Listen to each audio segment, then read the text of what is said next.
Crystal chandeliers washed the room in gold, the kind of light that makes everything feel earned. Banners along the walls celebrated Echelon Dynamics, a defense technology firm that liked to call itself a family right up until it decided who belonged. Tonight was our CEO's retirement gala. 40 years at the helm, standing ovations, legacy videos, the works. I stood near the back, smoothing the sleeve of my black dress, reminding myself I was here for closure, not validation. My badge had been deactivated weeks earlier. Officially, I was transitioned out during restructuring. Unofficially, I'd been removed quietly after 20 years of building systems that still powered half the company's revenue. I told myself it didn't matter anymore. Then he took the stage. Arthur Hale, tall, silver-haired, perfectly rehearsed, smiled like a man who believed the story would end exactly where he wanted. He thanked the board. He thanked the investors. He thanked the teams who carried the vision forward. The applause rose and fell on cue. And of course, he continued, voice softening. Not everyone was cut out for the pace we demanded. A pause. A practiced one. Some people mistake longevity for impact. Time served for value delivered. Polite laughter rippled through the room. Not loud, not cruel, just enough. I felt it land anyway. I didn't need my name said. Everyone knew who he meant. Former chief systems architect. The woman who'd stayed when 3 mergers nearly broke us. The one who slept in the office during the Helios rollout. The one who trained his hand-picked successors then, was told I'd become misaligned. I took a breath. Slow, measured. If you've ever been publicly diminished by someone who benefited from your work, you already know this feeling. It doesn't explode. It settles. Quiet. Heavy. If that sounds familiar, stay with me. The story's just beginning, and wherever you're listening from tonight, take a moment to sit comfortably. My name is Leora Grant. I'm 41 years old. I spent 2 decades designing the backbone of Echelon Dynamics' most profitable platforms. And as Arthur Hale accepted his final standing ovation, I stepped forward with a small, navy-wrapped box in my hands. I wasn't there to clap. I was there to finish something. I didn't walk straight to the stage. I stopped at the edge of it, close enough for Arthur Hale to see the box in my hands, far enough that the applause was still crashing behind him like a tide he believed he controlled. Up close, he looked smaller than he did on the screen. Still polished, still confident. But there was a flicker in his eyes when he noticed me, a brief recalculation. He hadn't expected me to be here. Not after the exit meeting. Not after security escorted me out with a cardboard box and a smile that said, "Nothing personal." I waited until the clapping faded. "From someone who served the pace," I said evenly, holding out the box. "Congratulations on your retirement." A murmur moved through the room. Arthur accepted it with a practiced nod. The kind you give donors, not employees. He didn't open it. Of course he didn't. This was his night. Optics mattered. I turned away before he could speak. My heels sounded louder than they should have on the marble floor. Every step felt deliberate. Not rushed. Not reactive. I wasn't leaving in anger. I was leaving in control. I made it as far as the hallway before the weight hit me, not as pain, but as clarity. They hadn't fired me because I was slow, or outdated, or misaligned. They fired me because I was inconvenient. Echelon Dynamics had changed in the last 5 years. Fewer engineers in the room, more consultants, more vision decks. Decisions were being made farther away from the systems they affected.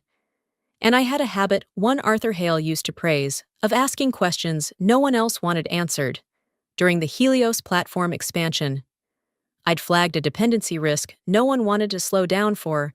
During the Orion defense contract, I'd refused to sign off on a shortcut that looked good on a slide, but fragile in reality. Each time, Arthur smiled, thanked me for my diligence, and moved forward anyway, until diligence became resistance. My termination meeting lasted 11 minutes. HR read from a script. Legal nodded along. Arthur wasn't there? He never was for the hard parts. I was told my role had evolved past necessity, that the company needed to be more agile, that 20 years of institutional memory could be replaced by process. They deactivated my access before I reached the elevator. What they didn't deactivate, what they couldn't, were the structures I'd designed to outlive any one executive. Frameworks built on contingencies, safeguards triggered by changes in authority, provisions no one reads until they have to. The box I handed Arthur didn't contain anger, or proof, or threats. Not yet. It contained the first reminder that stories don't end when the applause stops. I stepped outside into the cool night air and checked my phone. 3 missed calls. All internal. All sudden. Arthur Hale was still smiling on stage. He just didn't know what he was holding. Arthur Hale didn't open the box on stage. He waited. I knew he would. Men like Arthur don't reveal surprises in public unless they're sure they're flattering. He smiled through the rest of the applause, posed for photos, accepted handshakes, then carried the box with him like an afterthought, tucked beneath his arm as he moved toward the private lounge reserved for executives and board members. I was already halfway down Michigan Avenue when my phone vibrated. An internal alert, one that hadn't triggered in years. I stopped beneath a streetlight and read it twice. Inside the box wasn't a photograph. It wasn't a letter.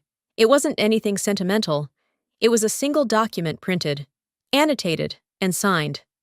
Arthur finally opened it behind closed doors, surrounded by people who assumed they were safe. He unfolded the page and frowned, scanning the header, legal language, dense, precise, the kind of writing no one reads unless they're forced to. He looked up, confused. What is this? Someone asked. It was the Continuity Authority Addendum, a clause I had written 15 years earlier during Echelon's first major defense acquisition. At the time, Arthur had waved it through with a distracted nod. Standard redundancy, he'd said. Good risk hygiene. The clause was simple, elegant. If the chief systems architect role was terminated without cause, operational authority over core platform governance would temporarily transfer pending review to the last certified architect of record. Me. Arthur read it again. Slower this time. That's not enforceable, he said. Too quickly. Someone from legal shifted in their chair. It is, she replied, and it's already been triggered. Outside. My phone vibrated again. Access, pending review, governance lock active. Arthur stood up. Call it, he snapped. They already had. What Arthur never understood was that systems remember who built them. Every platform I designed carried layered permissions, quiet, invisible, patient, not as weapons, as safeguards. Because power changes hands, and someone always tries to rush what shouldn't be rushed. The lock didn't shut anything down. That would have been dramatic, obvious. Instead, it slowed things. Approvals queued. Updates paused. Deployments required secondary validation that no one on Arthur's hand-picked team possessed. Nothing broke. Everything waited. The room grew tense. How long? Arthur demanded. Legal didn't answer him. Because the clause didn't specify a timeline. It specified a condition. Review and acknowledgement by the architect of record. By the time Arthur realized what that meant, the celebration had already started unraveling. Phones buzzed. Assistants whispered. A board member quietly left the room. I watched the lights change across the river and finally exhaled. Arthur Hale had built a legacy on speed and control. Tonight, he learned what happens when both are removed, and this was only the beginning. If you're listening closely, you already know what's coming next. Don't you? The first calls didn't come from Arthur. They came from everyone else. By sunrise, my phone had turned into a quiet metronome of urgency missed calls, voicemails, calendar pings from people who hadn't spoken my name in months, compliance, operations, 2 VPs who used to walk past my office without looking up. I didn't answer. Not yet, at headquarters. Nothing looked broken. Screens were on. Teams were seated. Coffee machines hissed like always, but beneath the surface. Movement slowed.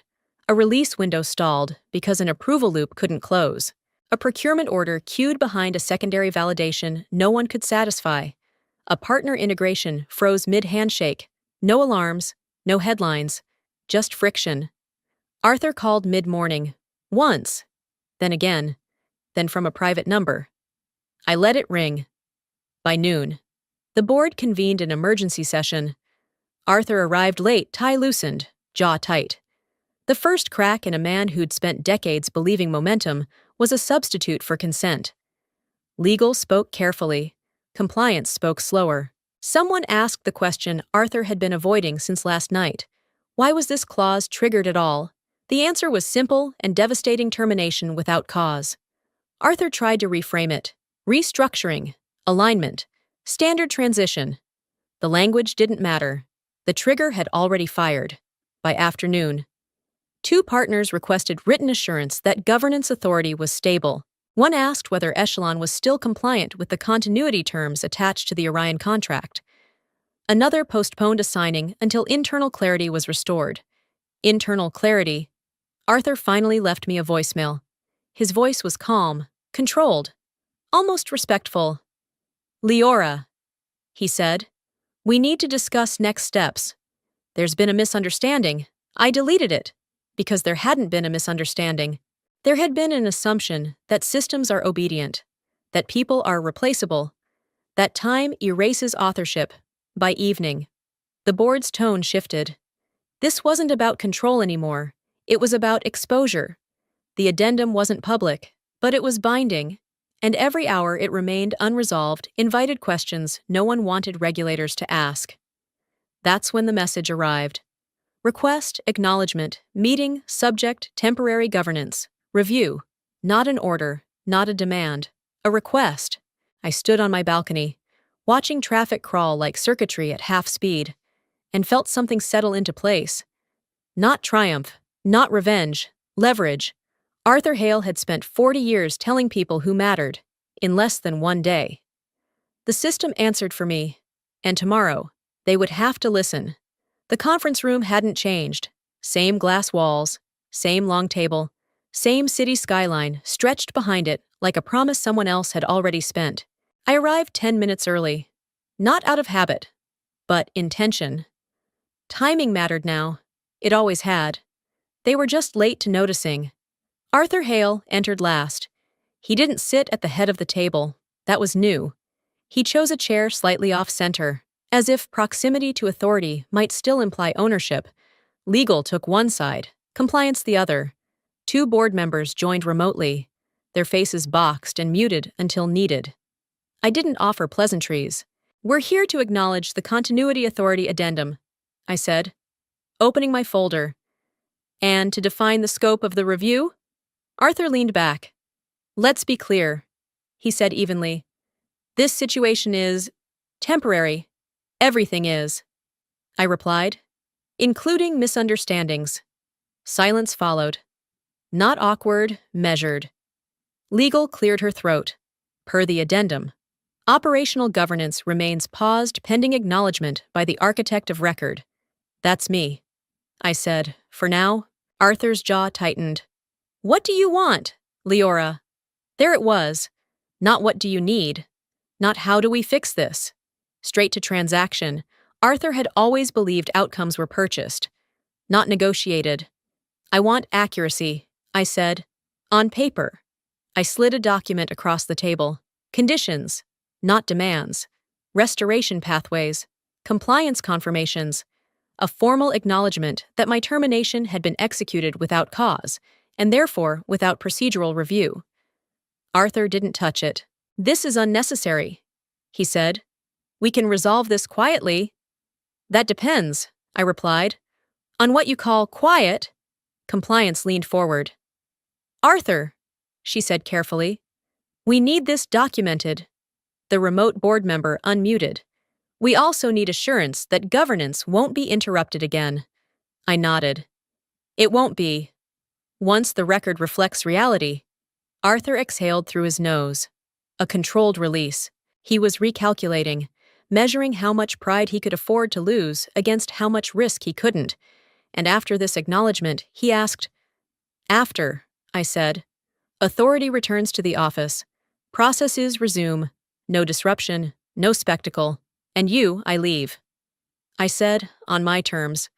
With the record intact, the room stayed still. Arthur looked at me, then not as an employee, not as a problem, but as a variable he'd misjudged. For the first time, he understood that the systems hadn't betrayed him. They had remembered me. Fine, he said finally. Draft the acknowledgement. Legal moved quickly. Compliance nodded. The board member approved the path forward. Arthur didn't look relieved. As the meeting adjourned, he lingered. You planned this, he said quietly. I gathered my folder. I planned for this. I corrected. There's a difference. Outside. The city hummed back to full speed. Inside, something irreversible had shifted. Arthur Hale no longer set the pace, and in the next 48 hours, the consequences would spread far beyond this room. There was something in the back that no one expected. The acknowledgement was signed by evening. Clean language, careful phrasing, no admission of fault, just confirmation of sequence. That was enough. The governance lock eased, not released, like a hand loosening its grip without letting go. Approvals resumed, queues cleared. The system breathed again. And then the ripples reached the shore. Partners noticed first. They always do. A delayed integration here, a rescheduled signing there. Nothing dramatic, just enough to prompt questions that didn't come through Arthur anymore. They came through compliance, through legal, through channels designed to remember. By morning, 3 counterparties requested addenda of their own, not confrontational, protective. They wanted assurances that continuity had teeth, that governance wasn't ceremonial, that Echelon could still vouch for the integrity of its platforms without improvisation. Arthur called a press check-in and canceled it an hour later. The internal memo went out instead measured. Neutral, antiseptic, leadership transition proceeding as planned. Temporary review concluded. Operations normalized. It was the kind of note meant to calm nerves without feeding curiosity. It didn't work. By midday, analysts were asking why a temporary review required board oversight. By afternoon, a trade reporter emailed compliance with a single question that landed heavier than a headline. Who authored the continuity framework currently cited in your contracts? The answer was already in the filings. Arthur's office grew quieter. Doors closed more often. Meetings shortened. People spoke in the hallway again, soft, precise conversations that ended when he passed. Momentum, once automatic, now required permission. I watched from a distance, not from the sidelines from the record. I hadn't given interviews. I hadn't posted statements. I didn't need to. The story wasn't about me reclaiming a role. It was about the company realizing it had confused visibility with value that afternoon. Arthur sent another voicemail. Different tone, no edge. We can still shape how this looks. He said, You understand the stakes. I did. That's why I didn't answer. Because shaping how things look is a luxury you have when the foundation is stable. When it isn't, the truth has a way of surfacing through the seams. The board scheduled another session. This one included risk, external counsel, a representative from a partner who never attended unless something had already gone wrong. They didn't ask for me. They asked about me by evening. A quiet note circulated among senior leadership, all legacy governance documents under review. Attribution required. Attribution. It's a simple word. It means naming the source, acknowledging authorship, remembering who built what and why it still holds. Arthur had built a career on being the face of progress. That week, Echelon began learning the cost of forgetting the hands, and in 48 hours. The final decision would be made not by Arthur, not by me, but by a board that finally understood the difference between ceremony and continuity. The board meeting wasn't announced. No calendar invite. No agenda circulated company-wide. Just a quiet pull of people who mattered into a room where reputations were weighed against risk. Arthur arrived early this time. That alone told me everything. He sat straight-backed, hands folded, listening as outside counsel walked through the timeline again, slowly, carefully, with none of the reverence Arthur had grown accustomed to. Dates, decisions, signatures, the addendum, the termination, the trigger. No emotion, just sequence. When the question finally came, It wasn't dramatic. It was clinical. Why? One director asked. Was the architect of record removed without cause, while still named in continuity governance across active contracts? Arthur answered the way he always did, with confidence first, substance later. She was resistant to change. He said, the organization needed to move faster. Another director leaned forward. Did she violate policy? No. Miss deadlines? No. Compromise compliance? Arthur paused. No. The room absorbed that. Silence isn't empty when everyone knows what it contains. Risk spoke next. Speed without continuity isn't agility, she said. It's exposure. Arthur's jaw tightened. Are we really doing this now? He asked. After 40 years, that was the mistake. Boards don't like being reminded of sentiment when they're calculating liability. This isn't about tenure, counsel replied. It's about authorship and control. Another director looked up from the documents. Why wasn't the addendum flagged during succession planning? Arthur didn't answer immediately. Because the truth was uncomfortable. He hadn't planned for succession. He'd planned for absence. A ceremonial exit. A legacy reel. Applause. He'd assumed the system would carry forward because it always had. No one had told him the system remembered who built it by the time my name was spoken. It didn't sound like a problem to be solved. It sounded like a reference point. She's not asking for reinstatement. Legal said, she's asking for correction. That word landed differently. Correction implies error, not conflict. Arthur leaned back, exhaled slowly, and said, so what's the recommendation? The answer came without hesitation. A formal record acknowledging her role. An external statement clarifying governance continuity. And the director glanced up a reassessment of leadership decisions made during the transition. Arthur blinked. You're suggesting this reflects on me. It already does. Someone said quietly. When the meeting ended, no vote was taken. None was needed. Arthur Hale walked out with the posture of a man who understood. Finally, that his retirement speech had not been the end of the story. It had been the trigger. And the board had chosen continuity over ceremony, which meant the next move wouldn't be his. If you watch until the end, you will understand what everyone else missed. The statement went out at 9 o'clock the next morning, not during a market lull, not buried in a Friday release. It landed cleanly, deliberately, the way messages do when they're meant to be read, not managed. Echelon Dynamics announced a clarification to its continuity framework. Governance authorship acknowledged. Oversight reaffirmed. Language precise enough to satisfy counsel. Plain enough to be understood by partners who'd learned to read between lines. My name appeared once. No titles. No praise. Just attribution. Arthur Hale stood at the podium beside the interim chair, his expression composed, his hands steady on the lectern. He didn't smile. He didn't need to. This wasn't a celebration. It was a correction. A reporter asked the first question everyone was waiting for. Was the former chief systems architect terminated without cause? Arthur glanced down.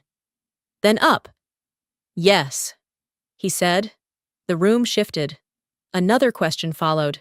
Did that decision trigger governance review under existing contracts? Yes. Would you handle it differently now? Arthur paused. A beat longer than rehearsed. I would, he said. It was the closest he would come to apology, and the furthest he could go without unraveling himself. The coverage stayed measured. No headlines about betrayal, no villain arcs, just analysis. Why continuity clauses matter. The risk of sidelining institutional authorship. Lessons in succession planning. Arthur had spent decades shaping narratives. This one shaped him. Inside the company. The reaction was quieter and sharper. Teams shared the release with comments turned off. Engineers noticed the language. So did compliance. So did the people who'd once been told speed mattered more than questions. At noon, the board issued a follow-up memo. Succession review initiated. Governance documentation audit scheduled. Leadership decisions during the transition period under evaluation. Arthur's name appeared again, not as a subject, as a context. He called me that afternoon. Not from a private number this time. I did what they asked. He said, "You did what the record required." I replied. Silence stretched.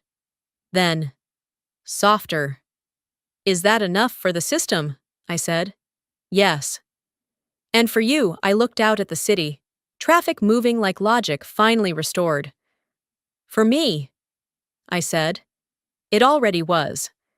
That evening, the partners who'd paused returned with signatures. The queues cleared completely. The system resumed at full speed this time, with guardrails visible to everyone. Arthur Hale's legacy reel would never include this chapter, but Echelon's future would, and tomorrow. The board would decide what accountability looked like when continuity demanded more than acknowledgement. The board's decision didn't come with drama. No emergency press conference. No forced resignation headline. Just a closed-door session that lasted longer than expected, followed by a memo released exactly 1 hour later. Arthur Hale's advisory role would conclude immediately.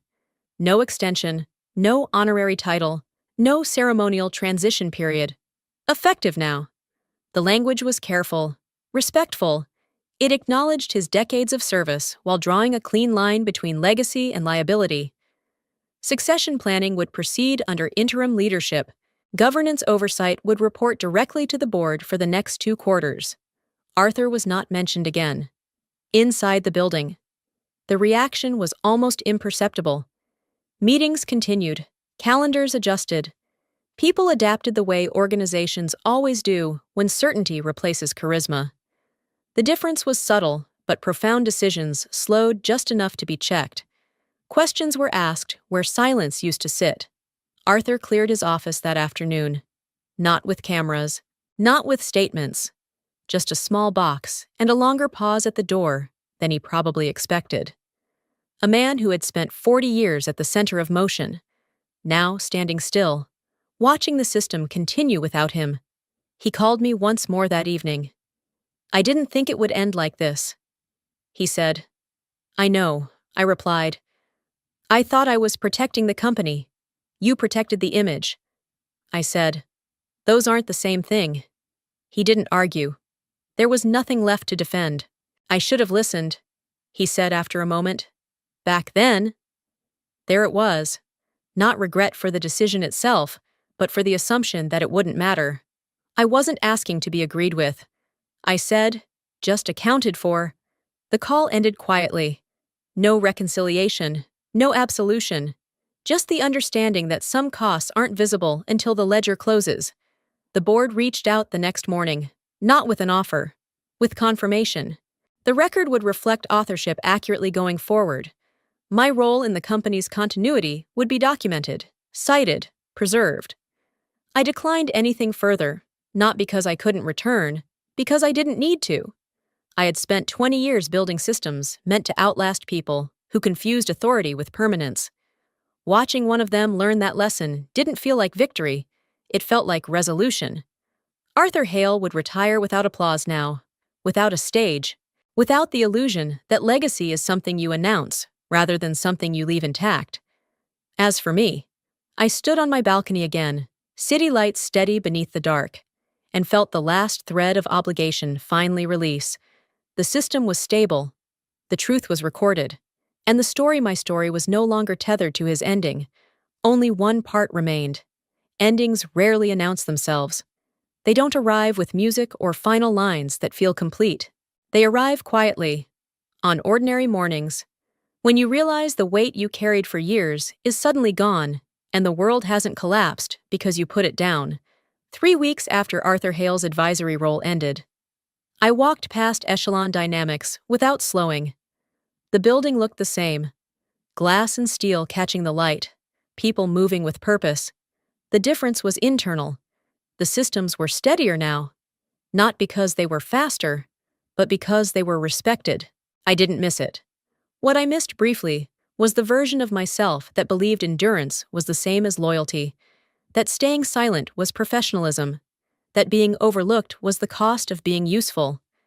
That version of me had done her job. She'd built something durable. Then she stepped aside. I received a message from a junior engineer I'd never met. She thanked me not for what happened at the gala, not for the governance clause, but for the language in the statement. Attribution matters. She wrote, "It made me feel seen before I even had to ask. That stayed with me." Arthur never called again. I didn't expect him to. Our last conversation had closed the loop. He had mistaken visibility for value, speed for leadership, ceremony for continuity. He paid the price quietly. The way systems prefer. I didn't feel triumph. I felt alignment. A month later, I accepted a role outside the spotlight, advising on continuity frameworks for organizations that understood one-truth systems fail when authorship is erased. I worked fewer hours, slept better, asked harder questions without worrying who they unsettled. On my desk sits a small navy-wrapped box. Empty now. It reminds me that leverage doesn't have to be loud to be effective. It just has to be real. If you're listening to this and you've ever been diminished by someone who benefited from your work, hear this: your value isn't defined by who applauds you, it's defined by what remains when they stop. You don't have to burn bridges to be remembered. You just have to build something honest and refuse to pretend you didn't. I'm Leora Grant. I didn't ruin a retirement speech, I corrected a record. And sometimes, that's the most powerful ending of all. For years, I thought proving my value meant enduring silence, swallowing moments that hurt, telling myself it was just business. But the truth is, dignity isn't something you earn by staying invisible. It's something you protect by knowing when to stop shrinking. If this story felt familiar, if you've ever stayed longer than you should have, hoping effort would turn into recognition, I want you to know this: your work matters, even when the room forgets your name. And walking away with clarity is not failure, it's strength. If you're still listening right now, thank you for staying with me to the end. When this video finishes, do me a small favor: take a moment to unclench your shoulders, sip some water, maybe stand up and stretch. Stories like this can sit heavy in the body, even when they heal the mind. Where are you listening from today? At home? At work? On the road? I'd genuinely love to know. If this story resonated, leave a comment, share it with someone who might need it, and tap like so others can find it too. And if you want more stories about quiet strength, hard lessons, and dignity, reclaim, subscribe. We're just getting started.